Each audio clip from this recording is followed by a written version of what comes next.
மனதில் உறுதி வேண்டும், வாக்கினிலே இனிமை வேண்டும், நினைவு நல்லது வேண்டும், நெருங்கின பொருள் கைப்பட வேண்டும், கனவு மெய்ப்பட வேண்டும், கைவசமாவது விரைவில் வேண்டும்னு இப்படி நமக்கு தேவையான கவிதையை எப்பவோ எழுதிட்டார் மகாகவி பாரதியார் அவர்கள். இதே கவிதையில தான் மண் பயனுற வேண்டும் என்று பாரதியார் சொல்லியிருப்பார்.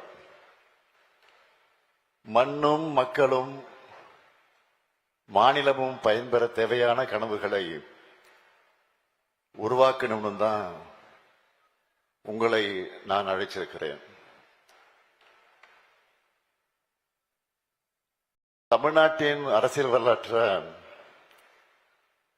மிக மிக முக்கியமான நாளா இந்த மார்ச் 6 அமைய போகுது. இப்படி ஒரு வரலாற்று சிறப்புமிக்க நிகழ்ச்சிக்கு வருகை தந்திருக்கக்கூடிய மாண்புமிகு அமைச்சர் பெருமக்களே, தோழமை கட்சியினுடைய தலைவர்களே, மாண்புமிகு சட்டமன்ற நாடாளுமன்ற உறுப்பினர்களே, மதிப்பிற்குரிய தலைமைச் செயலாளர் உள்ளிட்ட அனைத்து துறையினுடைய அதிகாரிகளே, அலுவலர்களே, பல்வேறு ஊடகங்களை சார்ந்த நண்பர்களே, தொழில்துறையினுடைய அமைப்பை சார்ந்த பிரதிநிதிகளே, கல்வியாளர்களே, அறிவியல் தொழில்நுட்ப வல்லுநர்களே, தமிழ்நாட்டின் கலை பண்பாட்டு இலக்கிய ஆளுமைகளே, காலநிலை செயற்பாட்டாளர்களே, என் பேரன்பிற்குரிய மாணவ மாணவியர்களே, இந்த அரங்கத்தில் இருப்பவர்கள் மட்டுமல்ல, அனைத்து மாவட்டங்களிலிருந்தும் வீடியோ கான்பரன்ஸ் மூலமாக இந்த நிகழ்ச்சியில் கலந்து கொண்டிருக்கக்கூடிய நண்பர்களே, மக்கள் பிரதிநிதிகளுக்கும் மாவட்ட ஆட்சியர் உள்ளிட்ட அனைவருக்கும் எனது அன்பான வணக்கம். இந்த நிகழ்ச்சியை லைவ்ல பார்த்துட்டு இருக்கக்கூடிய லட்சக்கணக்கான என் அன்புக்குரிய தமிழ்நாட்டு மக்களுக்கும் வணக்கம். உங்க ஒவ்வொருத்தரையும் தனி மனிதர்களாக நாம் பார்க்கல, உங்க எல்லோரையும் தமிழ்நாட்டின் பிரதிநிதிகளாக பார்க்கிறேன். அந்த பெரும் நம்பிக்கையோடு தான் உங்களுக்கு அழைப்பு விடுத்து வர வைத்திருக்கிறோம். எங்களுடைய அழைப்பை ஏற்று வந்திருக்கக்கூடிய அனைவருக்கும் முதல்ல என்னுடைய நன்றியை நான் தெரிவித்துக் கொள்கிறேன். தமிழ்நாட்டு வரலாற்றிலேயே இன்றைய நிகழ்ச்சி போல என்றைக்கும் நடந்திருக்காது. கடந்த காலத்தையும் நிகழ்காலத்தையும் மட்டுமல்ல, எதிர்கால தமிழ்நாட்டையும் மனசுல வச்சு இந்த தமிழ்நாடு 2030 கனவுகள் மெய்ப்படும் நிகழ்ச்சியை உருவாக்கி இருக்கிறோம். கடந்த 5 ஆண்டுகள்ல நம்முடைய திராவிட மாடல் அரசு ஒவ்வொரு துறையிலும் அர்ப்பணிப்பு உணர்வோட ஆற்றின மகத்தான பணிகளை, அளப்பரிய சாதனைகளை சுருக்கமாக ஆனால் மிக தெளிவாக இந்த நிகழ்ச்சியோட தொடக்கத்திலிருந்து நம்முடைய மாண்புமிகு அமைச்சர் பெருமக்கள் சிலர் எடுத்து சொல்லி இருக்கிறாங்க. அவங்களுக்கெல்லாம் என்னுடைய வாழ்த்துக்களையும் பாராட்டுக்களையும் நான் தெரிவித்துக் கொடுக்கிறேன். நேரத்தின் நெருக்கடி காரணமாக அவங்க சுருக்கமாக பேசினாங்க. இன்னும் சில அமைச்சர்களும் பேசுறதுக்கு நேரம் இடம் கொடுக்கல. நம்ம அவ்வளவு காரியங்களை நிறைய செஞ்சிருக்கிறோம். எல்லாவற்றையும் இந்த நிகழ்ச்சியில சொல்ல முடியாத அளவுக்கு மலையளவு சாதனைகளை வச்சிருக்கிறோம். ஒவ்வொரு துறையிலும் அமைச்சர் பெருமக்கள், துறையினுடைய அதிகாரிகள், கடல்நிலை அரசு ஊழியர்கள் வர அரசு திட்டங்களை சிறப்பாக செயல்படுத்தி அதன் பயன்களை மக்களுக்கு கொண்டு சேர்ப்பதில் காட்டி வரக்கூடிய அர்ப்பணிப்பு உணர்வும், அயராத உழைப்பும், நிர்வாக திறனும் தமிழ்நாட்டை அடுத்த கட்ட வளர்ச்சிக்கு உயர்த்தி இருக்கு. கடந்த 5 ஆண்டுகள்ல மக்கள் அடைஞ்சிருக்கக்கூடிய மகிழ்ச்சி தான் நான் மகிழ்ச்சியாக இருப்பதற்கு காரணம். சொன்னதை மட்டுமல்ல, சொல்லாத பல முத்திரை திட்டங்களையும் செயல்படுத்தி இருக்கிறோம். ஆட்சிக்கு வரும்போது இவ்வளவு திட்டங்களை நம்மால் நிறைவேற்ற முடியுமா என்ற ஏக்கம் எனக்கு இருந்துச்சு. ஆனால் அத்தனை திட்டங்களையும் நிறைவேற்றி காட்டணும் என்ற கனவும் எனக்கு இருந்துச்சு. கடந்த 5 ஆண்டுகளுக்கான என்னுடைய கனவுகள்ல பெரும்பாலும் நிறைவேற்றி விட்டோம் என்ற மூலமாக, இந்த நிகழ்ச்சி மூலமாக அறிவிக்கிறதுல நான் மிகுந்த மகிழ்ச்சி அடைகிறேன். நாங்க ஆட்சியில பண்ண திட்டங்கள்ல எந்த திட்டம் சிறப்பானது என்று என்னை கேட்டா எல்லா திட்டங்களும் சிறப்பானதுதான் சொல்லுவேன். ஏன்னா ஒவ்வொரு திட்டத்தையும் தேவைக்கேற்ப மக்களுக்காக யோசிச்சு திட்டம் தீட்டி அவங்க கிட்ட கொண்டு போய் சேர்க்க எவ்வளவு முயற்சித்திருக்கிறோம், அதில் எவ்வளவு வெற்றி பெற்று இருக்கிறோம். அதனால்தான் நான் அடிக்கடி சொல்வேன், நம்ம திட்டங்களால பயனடையாத குடும்பங்களை தமிழ்நாட்டில் இல்லைன்னு சொல்லக்கூடிய அளவுக்கு ஒவ்வொரு தரப்புக்கும் பார்த்து பார்த்து செஞ்சிருக்கிறோம். நம்ம திட்டங்களால பயனடைஞ்சவங்களுடைய பட்டியல் பெரிய புக்கே போட்டிருக்கோம், அது என்கிட்ட இருக்கு. அதையெல்லாம் சொன்னா இந்த ஒரு நாள் போதாது. இந்த திட்டங்கள் எல்லாம் போதுமான என்கிட்ட கேட்டா போதாது. இன்னும் நிறைய சாதனைகளை செஞ்சிருக்கலாம். அரசியல் ரீதியாக சில நெருக்கடிகள், நிதி நெருக்கடிகள், இப்படி நிறைய முட்டுக்கட்டைகள். அதுக்காக அந்த காரணங்களை சொல்லிட்டு தப்பிச்சுக்கலான்னு நான் நினைக்கிறவன் இல்ல இந்த ஸ்டாலின். காரணம் சொல்றவன் காரியம் செய்ய மாட்டான்னு ஊர் பக்கம் சொல்லுவாங்க. சூழ்நிலைகள் எதிராக இருந்தாலும் அதை தன்வசப்படுத்தி செல்வதுதான் என்னுடைய ஸ்டைல். பெரிதிலும் பெரிது கேள் என்ற அடிப்படையில் நெகட்டிவ்களையும் பாசிட்டிவா மாத்தி இந்த சாதனைகளை செஞ்சிருக்கிறோம். இதுதான் திராவிட மாடலின் ஸ்டைல்.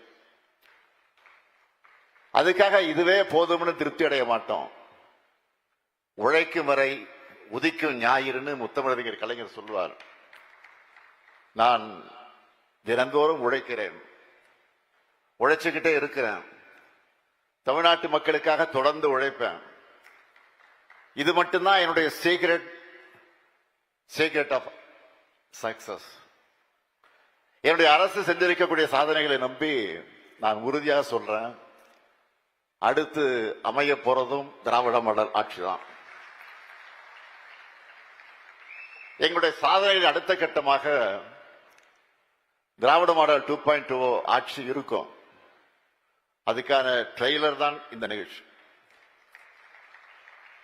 அடுத்த 5 ஆண்டுகள்ல தமிழ்நாட்டின் வளர்ச்சி எப்படி இருக்கணும், நம்ம எந்த பாதையில டிராவல் பண்ணணும் என்பதற்காக ஒரு ப்ளூ பிரிண்ட் தயாரிச்சு இன்றைக்கு அதை செயல்படுத்த திட்டமிட்டு இருக்கிறோம். அப்ப எனக்கு பேரங்க அண்ணா சொன்னதுதான் நினைவுக்கு வந்துச்சு. மக்களிடம் செல், மக்களிடம் வாழ், மக்களிடமிருந்து கற்றுக்கொள் எனும் அறிவுரையின் அடிப்படையில் தமிழ்நாட்டின் 1,80,00,000 குடும்பங்கள் கிட்ட நேரடியாக போய் அவங்களுடைய கனவுகளை, அவங்க தேவைகளை, அவங்க எதிர்பார்ப்புகளை கேட்டறிந்தோம்.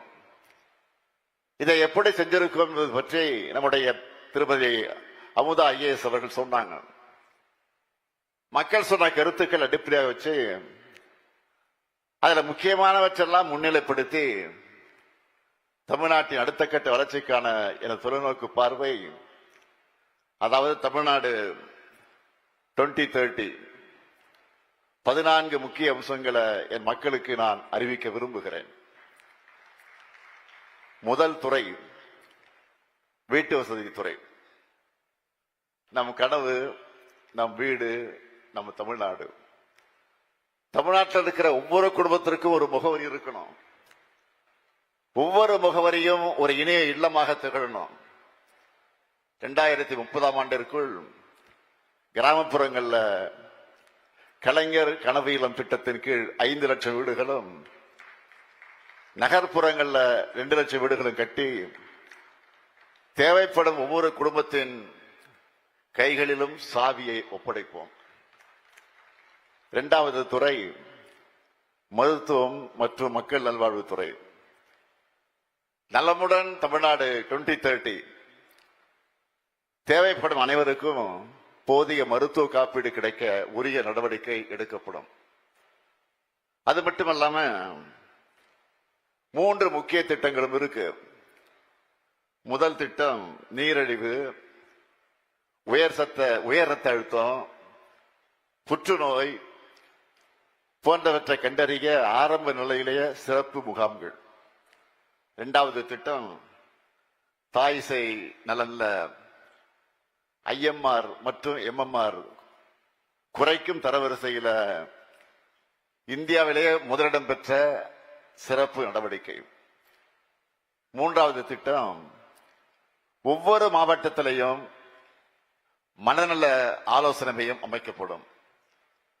அடுத்து மூன்றாவது துறை வேளாண்மை மற்றும் உழவர் நலத்துறை. வேளாண்மை செழிப்பின் கண்ணியத்தின் வளர்ச்சியின் அடையாளம். நிகர சாகுபடி பரப்பு 50 லட்சம் ஹெக்டராக உயர்த்தப்படும். மண்வள அட்டைகள் 41 லட்சம் உழவர்களுக்கு வழங்கப்பட்டு இயற்கை விவசாயம் 17,000 ஹெக்டராகவும், உயிர் வேளாண்மை 1 லட்சம் ஹெக்டராகவும் விரிவுபடுத்தப்படும். வேளாண்மைக்கு ஆதாரமான நீரை சேமிக்க நுண்ணீர் பாசனம் 21 லட்சம் ஹெக்டராக விரிவுபடுத்தப்படும். மேற்கு கிழக்கு தொடர்ச்சி மலைகள்ல 1000 மழைநீர் சேகரிப்பு கட்டமைப்புகள் கட்டப்படும். கால்வாய் மதகுகள் புனரமைக்கப்பட்டு நீர் மேலாண்மையை சீர் செய்து தண்ணீர் தட்டுப்பாடான பகுதிகள் வளமான பகுதிகளாக மாற்றப்படும். உணவு உற்பத்தி 125 லட்சம் மெட்ரிக் டன்னாக உயர்த்தப்பட்டு 1000 மதிப்பு கூட்டல் மையங்கள் நிறுவப்பட்டு 1,25,000 உழவர்களுக்கு வேளாண் கருவிகள் வழங்கப்படும். நான்காவது துறை பள்ளி கல்வித்துறை. ஒவ்வொரு பள்ளியும் அறிவின் ஆலயமாக இருக்கிறது. இடைநிற்றல் இல்லா கல்வி கனவு 2030. இதன் மூலம் ஒவ்வொரு குழந்தையும் பள்ளியிலே சேர்ந்து வெற்றியுடன் வெளியேறும் நிலையை உருவாக்குவோம். அனைத்து அரசு மற்றும் அரசு உதவி பெறக்கூடிய பள்ளிகளையும் 2030க்குள்ள 100 விழுக்காடு ஸ்மார்ட் கிளாஸ் ரூம் அமைக்கப்படும். 300க்கும் மேற்பட்ட நூலகங்கள், லைப்ரரி 5.0 என்ற புரட்சிகர நவீன அறிவு கோட்டைகளாக மலரும். முக்கியமாக 1000 மாடல் ஸ்கூல்ஸ் வெற்றி பள்ளிகள் திட்டம் மூலம் விரிவுபடுத்தப்படும். ஒவ்வொரு பள்ளியிலும் உடல்நலத்திற்காக விளையாட்டையும், உளவியல் பாதுகாப்பையும், வாழ்க்கை திறன் கல்வியையும் உறுதிப்படுத்துவோம். ஐந்தாவது உயர்கல்வித்துறை. உயர்கல்வி நிறுவனங்கள் மாணவர்களுடைய மொத்த ஆளுமையை வளர்க்கக்கூடிய மையங்கள். அதன் மூலமாக நான் முதல்வன் 2.0 மூலம் கூடுதல் திறன் பயிற்சிகள் வழங்கப்பட்டு உலக அளவில் நம் இளைஞர்கள் போட்டி போட வழிவகுக்கப்படும். 2030ஆம் ஆண்டிற்குள்ளாக உயர்கல்வியில் மொத்த சேர்க்கை விகிதம் 90 விழுக்காட்டு எட்டும் வகையில் நிறுவன கட்டமைப்பு விரிவாக்கப்படும். ஆராய்ச்சியும் புதுமையும் செழிக்க மைய ஆய்வகங்களும் சென்டர் ஆஃப் எக்ஸலன்ஸ் எனும் தொழிற்கல்வி சிறப்பு மையங்களும் நிறுவப்படும். செயற்கை நுண்ணறிவு AI கல்வியுடன் இணைக்கப்படும். ஒவ்வொரு கல்வி நிறுவனத்திலும் AI ஆய்வகம் உருவாகும். பன்னாட்டு பல்கலைக்கழகங்கள் தமிழ்நாட்டில் வேர்விட்டு நம் மாணவர்கள் உலக அரங்கில போட்டியிடுவதற்கு வழிவகுக்கப்படும். உயர்கல்வி பயிலும் மாணவர்கள் உலகளாவிய வேலை வாய்ப்புகளை பெறக்கூடிய வகையில் விளையாட்டு திறன்மிகு மாணவர்களுக்கு பிளெக்சிபிள் பாடத்திட்டம் மூலம் அகாடமிக் கிரெடிட்ஸ் வழங்கப்படும். ஆறாவது பிற்படுத்தப்பட்டோர் நலத்துறை. நல்லிணக்கத்தின் அடையாளம், வளர்ச்சி பெற்ற தமிழ்நாடு. ஜவுளி, தோல், ஆடை, கைவினை, கணினி, தொழிற்பயிற்சி போன்ற துறைகள்ல பயிற்சிகள் வழங்கப்பட்டு பிற்படுத்தப்பட்ட மக்களுக்கு பொருளாதார முன்னேற்றம் உறுதிப்படுத்தப்படும். மிகவும் பிற்படுத்தப்பட்டோர் மற்றும் சீர்வரவினர் மாணவர்களுக்கு கல்வியின் எல்லா நிலைகளிலும் சிறந்து விளங்க சிறப்பு திட்டங்கள் வகுக்கப்படும். சிறுபான்மையினர் அதிகமாக வசிக்கிற மாவட்டங்கள்ல திறன் மேம்பாட்டு மையங்கள் அமைக்கப்படும். அமைச்சர் மெய்யநாதன் கேட்டது போல தேவைப்படும் இடங்கள்ல சமூக நீதி கல்லூரி விடுதிகள் திறக்கப்படும். பிற்படுத்தப்பட்ட மக்களுக்கு வணிகம் தொடங்க நிறுவன கடன் வசதி அதிகரிக்கப்படும். சிறுபான்மை சமூகத்தினர் வணிகம் மற்றும் தொழில் தொடங்க கடன் பெறும் நடைமுறைகள் எளிமைப்படுத்தப்படும். 7வது, ஆதிதிராவிட நலத்துறை அடிப்படை உரிமை அசைக்க முடியா கண்ணியம். 2030ஆம் ஆண்டிற்குள்ள வீட்டு மனையற்ற ஒவ்வொரு ஆதிதிராவிடர் மற்றும் பழங்குடியினர் குடும்பத்திற்கு வீட்டு மனை பட்டா வழங்கிட படிப்படியாக நடவடிக்கை எடுக்கப்படும். ஆதிதிராவிட மற்றும் பழங்குடி மாணவர்களுடைய பள்ளி இடைநிறுத்தம் இல்லாத நிலையை அடைய நடவடிக்கைகள் எடுக்கப்படும். உண்டி உறைவிட பள்ளிகள் விரிவாக்கப்படும். 12ஆம் வகுப்புக்கு பின் உயர்கல்வி நுழைவு, தொழிற்கல்வி இணைப்பு, தொடர்ச்சியான கண்காணிப்பு என முதல் தலைமுறை மாணவர்களுக்கு அரசு துணை நிற்கும். பெரும் வரவேற்பை பெற்றிருக்கக்கூடிய அண்ணல் அம்பேத்கர் அயலக உயர்கல்வி திட்டம் விரிவுபடுத்தப்படும். ஆதிதிராவிட மற்ற பழங்குடியின பெண்களுக்கான தொழில் வாய்ப்புகளை பெருக்குவதற்கான திட்டங்களும் விரிவுபடுத்தப்படும். 8வதாக ஊரக வளர்ச்சித்துறை. கிராமங்களை பொருளாதார வளர்ச்சி மையங்களாக மாற்றுவோம். இந்தியாவின் முன்னேற்றத்திற்கு கிராம நகர இடைவெளியை குறைப்பது மிகவும் அவசியம் என்று முன்னாள் குடியரசுத் தலைவர் மதிப்பிற்குரிய அப்துல் கலாம் அவர்கள் சொன்னார்கள். அவர் முன்வைத்த கிராமப்புறங்களில் நகர்ப்புற வசதிகளை வழங்குதல் எனும் என்ற கருத்தாக்கத்தின் அடிப்படையில் கிராமங்கள் வளர்த்தெடுக்கப்படும். ஊராட்சிகள்ல வருவாய் ஈட்டக்கூடிய உற்பத்தி திறன் கொண்ட நிலையான சொத்துக்களை உருவாக்குவதை முன்னுரிமையாக கொண்டு கிராம சந்தைகள், விளையாட்டு மற்றும் நல்வாழ்வு உட்கட்டமைப்புகள், கிராமப்புற நீர்நிலைகளை செம்மைப்படுத்தி காத்தல், கிராமங்களை பசுமையாக ஆக்குதல், வேளாண் சாராத கிராமப்புற வேலைவாய்ப்பினை வழங்குதல், குறைந்த அரசு செலவில அதிக பயன்பெறுதல் மற்றும் நிலையான வளர்ச்சியை நோக்கத்தை அடைய ஒரு உன்னதமான திட்டம் உருவாக்கப்படும். அதற்கு உத்தமர் காந்தி மாதிரி கிராமங்கள் திட்டம் என பெயரிடப்படும். காந்தியடியுடைய பெயர்கள் நீக்கப்பட்டு வரக்கூடிய இந்த காலகட்டத்தில் அவருடைய பெயரை நம்மோட மாதிரி கிராமங்கள் திட்டத்துக்கு சூட்டுகிறோம். இதோட முதற்கட்டமா 10 ஊராட்சிகள்ல இந்த திட்டம் இப்போதே செயல்படுத்தப்படும். 9வதாக தொழில்துறை. தமிழ்நாடு இந்தியாவினுடைய பொருளாதார வல்லரசாக இருக்கிறது. அதற்கு எங்க இலக்கு 18 லட்சம் கோடி ரூபாய் முதலீடு, 50 லட்சம் இளைஞர்களுக்கு வேலை வாய்ப்புகள், தமிழ்நாட்டின் ஏற்றுமதி 120 பில்லியன் டாலராக உயர்ந்து உலக வணிக வரைபடத்தில் தமிழ்நாடு இடம் பிடிக்கும். மேக் இன் இந்தியா தமிழ்நாடு ஒவ்வொரு மாவட்டத்திலும் உயிர் வர மாவட்டந்தோறும் நவீன தொழில் பூங்கா, ஒரு சிறப்பு தொழில் தொகுப்பு, பொது வசதி மையம் ஆகியவை அமைக்கப்படும். மின்னணுவியல் துறையில மதிப்பு கூட்டல் 5 மடங்காக அதிகரிக்கப்படும். ஐடி ஏற்றுமதி 2.5 லட்சம் கோடியிலிருந்து 6 லட்சம் கோடி ரூபாயாக 2 மடங்கு ஆக்கப்படும். ஐடி துறையில் மட்டும் 2 லட்சம் புதிய வேலைவாய்ப்புகள் உருவாக்கப்படும். ஜவுளி தொழிலும் நவீனமயமாக்கப்பட்டு திருப்பூர், கரூரிலே 35,000 தொழிலாளர்களுக்கு வாழ்வாதாரம் உறுதிப்படுத்தப்படும். தமிழ் மொழிக்கென்ற ஒரு லார்ஜ் லாங்குவேஜ் இருக்கு பாருங்க, ஒரு லாங் லாங்குவேஜ், அது போன்ற ஒரு மாடல் உருவாக்கப்படும்.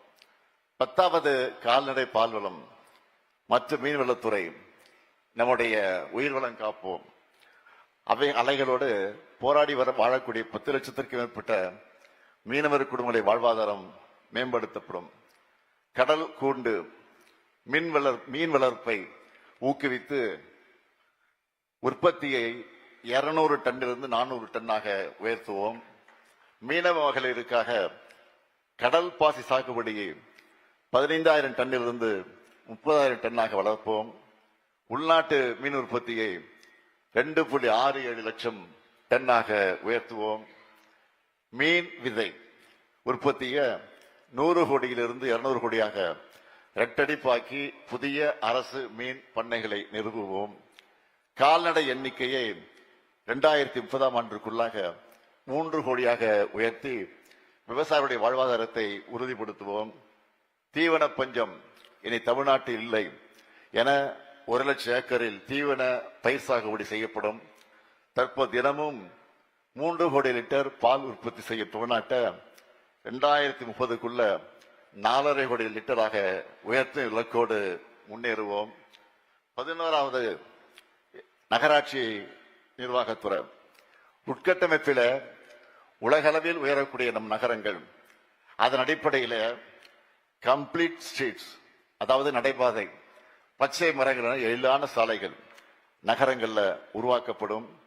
2030ஆம் ஆண்டில் தமிழ்நாட்டின் நகர்ப்பகுதிகளில் 20 விழுக்காடு பசுமை பகுதிகள், பூங்காக்கள் இருக்க நடவடிக்கை எடுக்கப்படும். கழிவு நீர் முழுமையாக சேகரிக்கப்பட்டு சுத்திகரிக்கப்பட்டு 30 விழுக்காடு மறு சுழற்சி செய்யப்படும். திடக்கழிவு மேலாண்மையில புதிய மாற்றங்கள் செய்யப்படும். 2030ஆம் ஆண்டில் நகராட்சி மற்றும் மாநகராட்சிகளில் முழுமையான மழைநீர் வடிகால் அமைப்புக்கு ஏற்படுத்தப்பட்டு நகர்ப்புற நிலங்களில் குறைந்தது 3 விழுக்காடு ஸ்பாஞ்ச் சிட்டி உட்கட்டமைப்பாக மாற்றப்படும். சென்னை மற்ற அனைத்து மாநகராட்சிகளிலும் நவீன கலாச்சார மையங்கள் அமைக்கப்படும். 12வதாக MSME துறை 40,50,000 பதிவு பெற்ற MSME நிறுவனங்களுடன் நம் நாட்டில் 3வது இடம் வகிக்கக்கூடிய தமிழ்நாடு வரும் 2030ஆம் ஆண்டில் முதலிடத்தை பிடிக்க நடவடிக்கைகள் எடுக்கப்படும். 2030ஆம் ஆண்டில் இந்த துறை சார்பாக 5 சிறப்பு தொழில் குழுமங்கள் அமைக்கப்படும். குறிப்பா உணவு பதப்படுத்துதல், தேங்காய் நார் உற்பத்தி பொருட்கள் போன்ற வேளாண்மை சார்ந்த தொழில்களுக்கு முன்னுரிமை அளிக்கப்படும். வெளிநாட்டு வர்த்தக கண்காட்சிகளில் நம் MSME நிறுவனங்கள் பங்கேற்பதற்கு வழிவகைகள் செய்யப்படும். ஆண்டுதோறும் MSME நிறுவனங்களின் ஒரு மாபெரும் பன்னாட்டு தொழில் கண்காட்சி நடத்தப்படும். 13வதாக நெடுஞ்சாலைத்துறை நவீன சாலை தொழில்நுட்பம், AI கண்காணிப்பு, இன்டெலிஜென்ட் டிரான்ஸ்போர்ட் அந்த சிஸ்டம் ஆகியவற்றால் நம் பாலங்கள், சாலைகளின் ஆயுட்காலம் நீட்டிக்கப்படும், விபத்துக்கள் குறைக்கப்படும். கோவில் நகரங்களுக்கும் கடலோர சுற்றுலா தலங்களுக்கும் செல்லக்கூடிய சாலைகள் மேம்படுத்தப்பட்டு உலக சுற்றுலா பயணிகளை வரவேற்கும் தரத்தில் அமைக்கப்படும். 14வது கைத்தறி மற்றும் ஜவுளித்துறை நெசவாளர்களின் வாழ்வாதாரத்தை மேம்படுத்த அவர்களுக்கு புதிய தொழில்நுட்பங்களை அறிமுகப்படுத்தி உற்பத்தியை பன்மடங்காக்கி அவற்றை ஏற்றுமதி செய்வதற்கான அனைத்து வாய்ப்புகளும் ஏற்படுத்தி தரப்படும். GI பதிவு பெற்ற தமிழ்நாட்டின் கைத்தறி வகைகள் தேசிய மற்றும் சர்வதேச கண்காட்சிகளில் பெருமையுடன் காட்சிப்படுத்தப்படும். இவை மட்டுமல்ல, இன்னும் பல துறைகள்ல எனக்கு பல கனவுகள் இருக்கு. தமிழ்நாட்டுக்கான எனது மாபெரும் தமிழ் கனவு என்ன தெரியுமா? நம்ம நாடே சமத்துவபூர்வமாக ஆகணும். எங்கும் சமூக நீதி ஒழிக்கணும், ஓங்கணும்.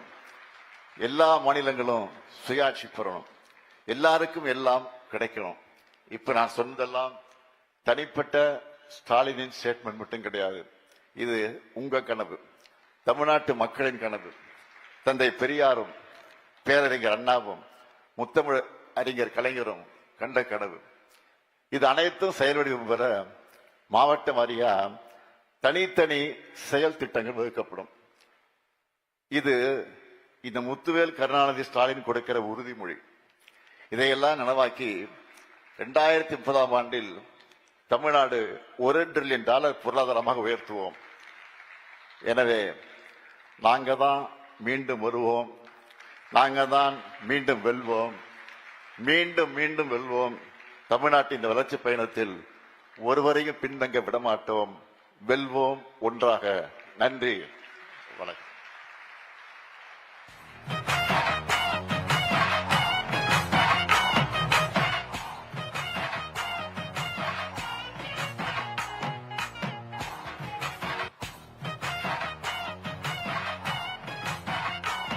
வரலாறு காணாத தலைமை குணம் இது. வரலாறு காணாத தலைமை குணம் இது. மக்களிடம் ஒவ்வொருத்தங்க கிட்டயா போய் அவங்களுடைய கனவுகளையும் கருத்துக்களையும் கேட்டு தன்னுடைய கொள்கை திட்டங்களை வகுத்த ஒரே தலைவர் நம்மளுடைய